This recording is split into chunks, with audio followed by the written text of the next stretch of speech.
Bismillahirrahmanirrahim. Assalamualaikum warahmatullahi wabarakatuh.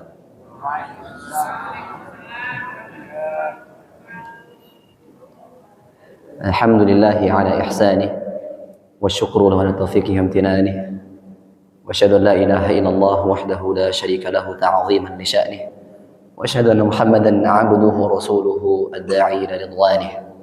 Allahumma shalli wa sallim wa barik wa zid wa an'im ala nabiyina Muhammadin wa ala alihi wa sahabatihi wa ikhwanihi. Bapak-bapak dan ibu-ibu, muslimin dan muslimat yang sama-sama mengharapkan ridha Allah Subhanahu wa taala. Kita sangat bersyukur kepada Allah Azza wa Jalla yang masih memberikan kesempatan kepada kita semuanya pada pagi hari ini, kesempatan untuk beramal saleh dan juga kesehatan yang Allah berikan kita gunakan untuk menggapai ridha Allah Subhanahu wa taala.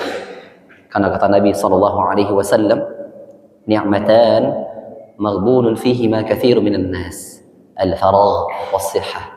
Ni'matan maghbunun fihima katsirun minan nas, al-faragh was-sihah. Ada dua kenikmatan yang mana manusia sering terluputkan dari dua nikmat tersebut, sering lalai dari dua nikmat tersebut, yaitu nikmat waktu luang yang Allah berikan, dia tidak maksimalkan dalam ketaatan. Yang kedua, nikmat kesehatan yang Allah berikan, juga dia tidak bermujahadah dalam menggapai ridha Allah Subhanahu wa taala.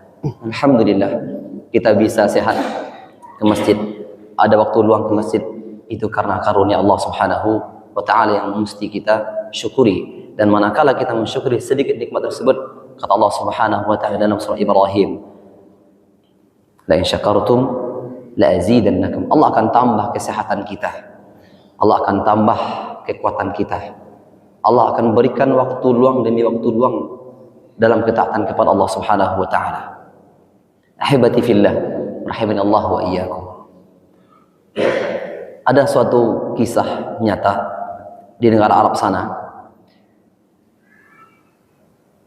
Kapal yang lagi melakukan penyeberangan, qadarullah, terjadi kebocoran dan kapal tersebut nyaris tenggelam. Dan ada seseorang yang dia sudah umuran, sudah lansia, mungkin sekitar 60-70 tahun umurnya.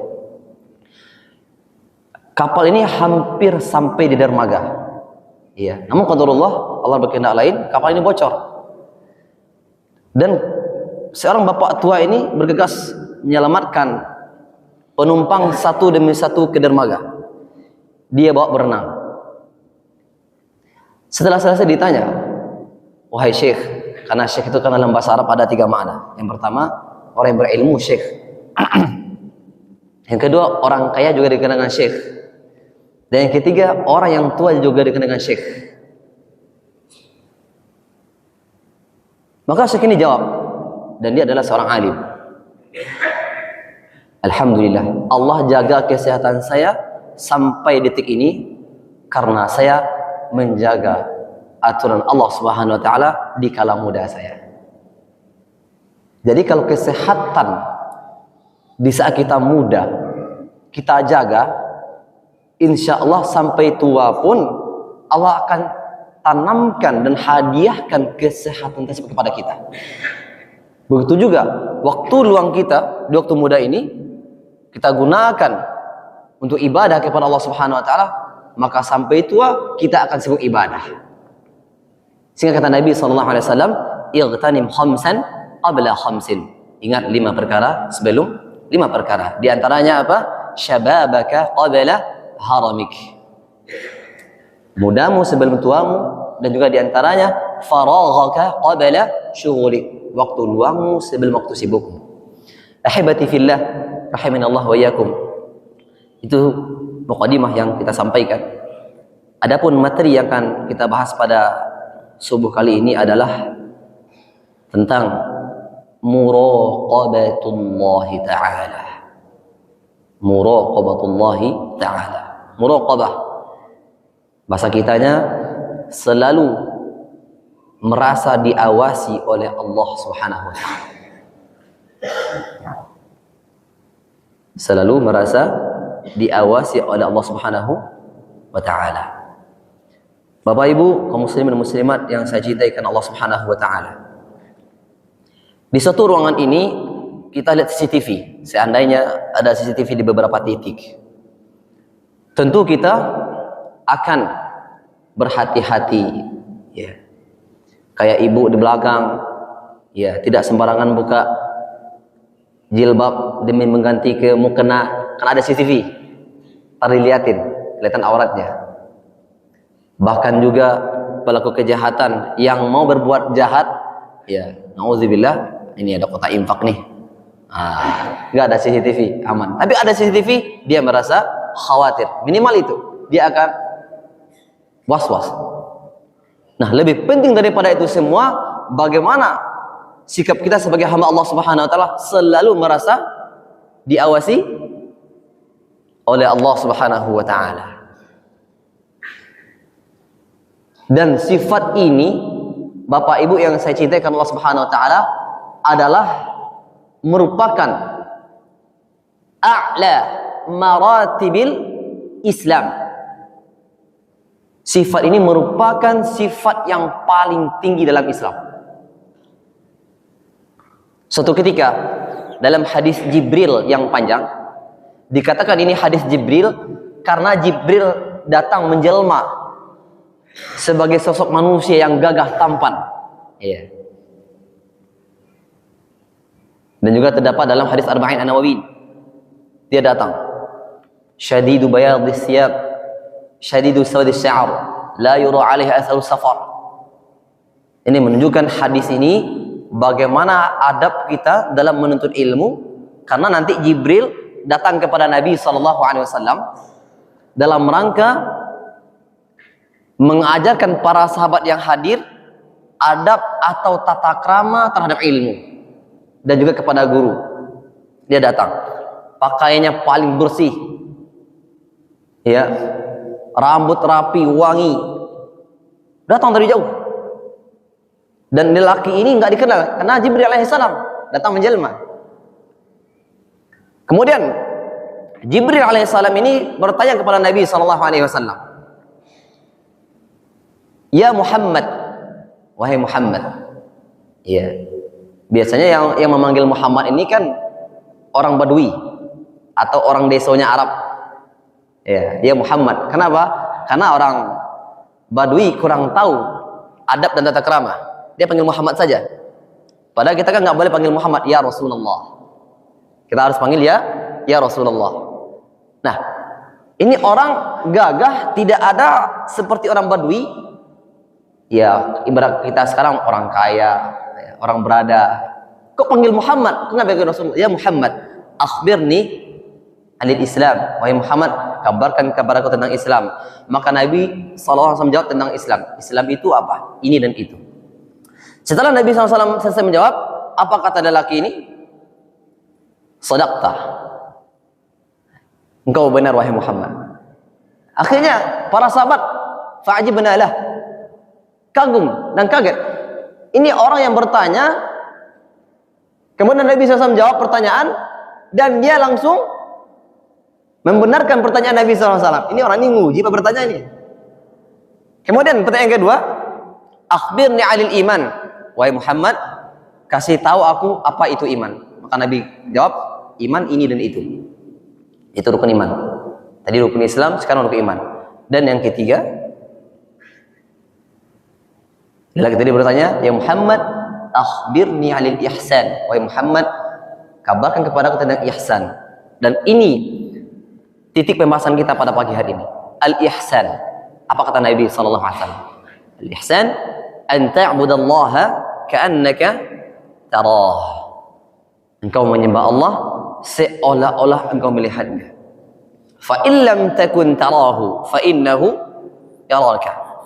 Kalau engkau nggak bisa melihat Allah Subhanahu wa taala, dan memang kita nggak bisa melihat Allah Subhanahu wa taala di dunia ini. Ya.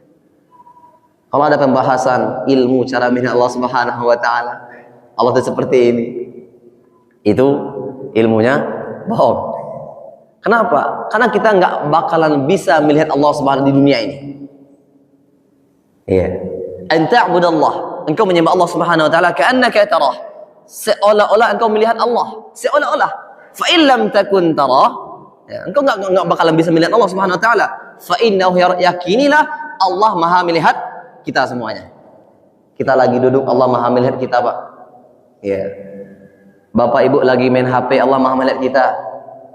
Jauh dari keramat, Allah Maha melihat kita. Dan ini a'la maratibil Islam. Tingkatan tertinggi syariat Islam yaitu ihsan. Selalu merasa dilihat oleh Allah Subhanahu wa taala. Yang kita memang nggak bisa melihat Allah di muka bumi ini. Sebagaimana Nabi Musa bilang sama Allah Subhanahu wa taala, "Ya Allah, arini, perlihatkan kepada aku bagaimana aku bisa melihat Engkau ya Allah." Apa kata Allah Subhanahu wa taala? "Lan tarani." Wahai Musa, sekali-kali engkau enggak bakalan bisa melihat aku, kata Allah Subhanahu wa taala. "Walakin unzur ila al-jabal fa in istaqarra makanahu fasawfa tarani." Ya Musa, maaf. Gini aja deh Musa. Daripada engkau melihat anak, kata Allah Subhanahu wa taala, mending lihat itu gunung. Lihat gunung itu. Fa in istaqarra makanahu fasawfa tarani. Kalau gunung itu tetap kokoh, engkau akan bisa melihatku. Falamma tajalla rabbu lil jabal ja'alahu dakka wa kharra Musa sa'iqa. Tatkala Musa melihat gunung, maka gunung tadi hancur lebur. Wa kharra Musa sa'iqa. Musa pingsan. Kalau bahasa Arab banyak Musa. Lihat talak balik gunung. Enggak taluk dah ya Allah. Gunung aja ente enggak bisa lihat apa lihat aku ya Musa. Allah uji Musa alaihissalam. Ya. Karena memang Nabi Musa itu di antara karakteristiknya yang kita ambil hikmahnya dalam Al-Qur'an, Nabi Musa itu adalah sosok manusia yang ilmiah dan logis. Ya. Dan Nabi Musa alaihissalam paling banyak diceritakan dalam Al-Quran Al-Karim. Sehingga waktu kami ngafal dulu Pak, Bu, ya, kami juluki Nabi Musa itu the best actor. Aktor terbaik dalam Al-Quran. Kenapa? Namanya paling sering muncul. Dan Nabi Musa itu tipenya ilmiah. Menandakan Allah tidak bisa dilihat, maka yakinilah Allah Maha melihat kita, Bapak Ibu. Ini Bapak Ibu contohnya. Bu. Oh Ibu. Kali nak tak kalau Ibu Rara. Alhamdulillah. Ibu ini kan wanita. Benar Ibu? Ya. Apa bedanya wanita dengan pria, Bu? Hah? Iya, wanita itu melahirkan, ya. Melahirkan, ya. Dan dia menjadi seorang istri, ya. Menjadi seorang ibu, kemudian menjadi seorang nenek, itu wanita. Tapi ada yang lebih spesifik dari wanita itu. Khuliqat min dhil'il a'la, diciptakan dari tulang rusuk yang paling bengkok. Ini falsafatnya, dia bengkok. Jadi ibu itu bengkok, Ibu. Maksud bengkoknya adalah kalau dibiarkan maka wanita akan banyak melakukan kesalahan. Kalau dipaksa, dia akan patah. Maka kata Nabi SAW, istausu bin nisa'i khaira. Sering-sering memberikan nasihat kepada wanita. Ya. Nabi SAW ajarkan kita sering-sering memberikan nasihat kepada wanita. Karena bengkoknya tadi. Ya. Dan wanita kalau perasaannya sudah tersinggung, bahasanya kololah kanai, itu susah mengendalikan. Ya, dia akan baca semuanya ya, kepada suaminya, dia keluarkan unek-uneknya, itu wanita. Dan itu normal, diwajari. Namun, ketika karakter ibu sebagai wanita itu sudah mengarah kepada hal yang tidak Allah ridhoi, ingat, muraqabatullah, Allah Maha melihat saya. Ini dicatat ini. Kata-kata saya tadi nggak benar ya? Oh iya, iya. Saya sudah serapah sama suami karena saya kesel. Saya sudah marah-marah. Maka muraqabatullah, sifat merasa diawasi oleh Allah Subhanahu wa taala, akan mengontrol kita, Bapak Ibu. Ya Allah Maha melihat saya nih. Allah mengerti ucapan saya ini, saya nggak mau dah. Begitu juga Bapak-bapak. Bapak lagi pegang HP. Judulnya sih melihat tausiah atau ceramah. Ya. Namun biasanya kan kalau kita buka sosial media ada iklan-iklannya gitu ya. Iklan nongol. Nah, itu jangan Bapak klik. Dan jangan Bapak nikmati. Iklan wanita yang buka aurat, iklan musik sebelum tausiah itu ada. Biasanya seperti itu.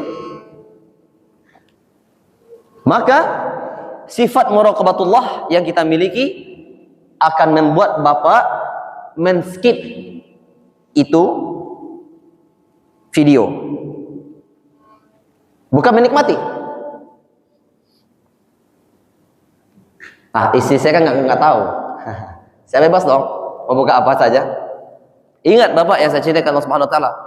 Innallaha kana 'alaikum raqiba. Allah Maha mengawasi kita. Memang istri saya nggak lihat, tapi Allah Maha melihat ini. Udah skip. Allah Maha tahu. Yeah. Nah, kalau kita memiliki sifat muraqabatullah dalam keadaan terang-terangan maupun dalam keadaan sembunyi-sembunyi, kita takut kepada Allah Subhanahu wa taala. Saya nggak mau bermaksiat. Kenapa? Kata para ulama kontemporer, bahwasanya zaman sekarang maksiat yang dilaksanakan secara sembunyi-sembunyi lebih masif dan agresif dibandingkan maksiat yang dilaksanakan secara terang-terangan. Kenapa? Jawabannya gadget di tangan kita. Ibarat kata dunia dalam genggamanmu. Bisa akses apa saja, bisa kan? Iya. Orang lagi ngapain di Amerika live streaming bisa. Di Kanada bisa. Di ujung kulon bisa. Di ujung Indonesia bisa. Bisa. Nah, kalau tidak ada muraqabatullah, kita akan klik semua beranda dan kita sudah terjebak dalam kemaksiatan. Tapi ada muraqabatullah, astagfirullah, ini enggak benar nih. Kok enggak betul kok dah. Langsung tanpa ada orang mengingatkan, ilmu yang kita miliki itu yang mengingatkan kita. Karena ilmu yang bermanfaat tersebut adalah ilmu yang kita amalkan.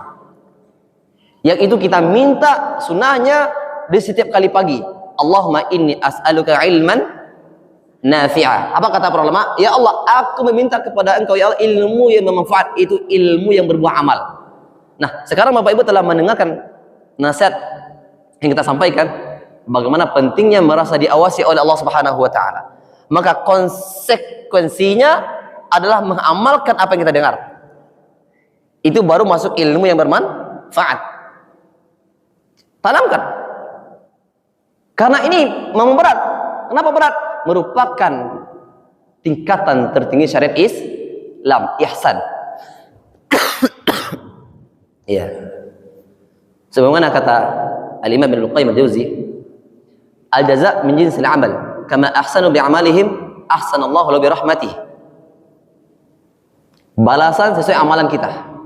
Sebagaimana mereka memperbagus amalannya, yaitu kita bisa taat di saat Allah, di saat kita hanya bersama Allah, di saat kita jauh dari manusia, maka Allah akan perbaiki keadaan kita.